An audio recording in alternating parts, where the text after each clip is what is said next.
Kejari Buruh minta BPN Buruh blokir 20 bidang tanah milik Ahmad Assagaf.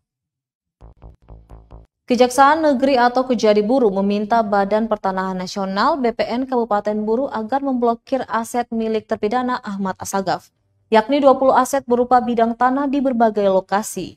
Kata dia, permintaan pemblokiran aset itu diterima langsung oleh Kepala Kantor BPN Buruh Nurdin.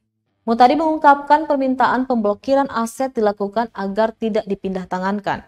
Dia menjelaskan pemblokiran 20 bidang tanah dilakukan sebagai pelaksanaan putusan pengadilan tipikor pada Pengadilan Negeri Ambon.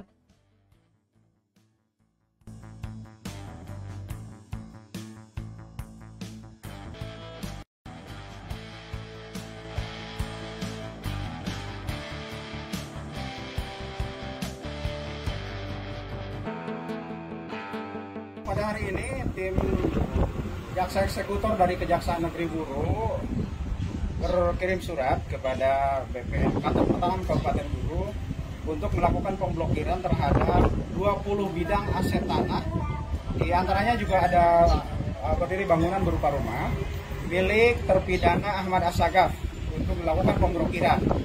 Kenapa demikian? Karena berdasarkan putusan PN Ambon nomor 16 tanggal 14 Januari 2021 memerintahkan kepada jaksa penuntut umum, kepada jaksa eksekutor untuk melakukan eksekusi terhadap harta terpidana sebagai uang pengganti atau untuk menutupi uang pengganti.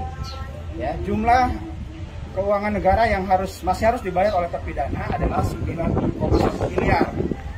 Oleh karena itu, untuk melaksanakan putusan ini, penyidik pertama-tama melakukan pemblokiran atas aset-aset tanah dan bangunan yang kita peroleh berdasarkan aset tracing yang dilakukan oleh bidang intelijen. Penyidik akan melakukan penyitaan terhadap aset-aset tanah dimaksud maupun harta lain yang kita temukan.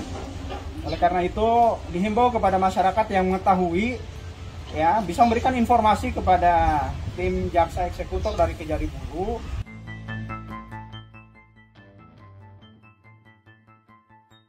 Terima kasih sudah nonton. Jangan lupa like, subscribe, dan share ya.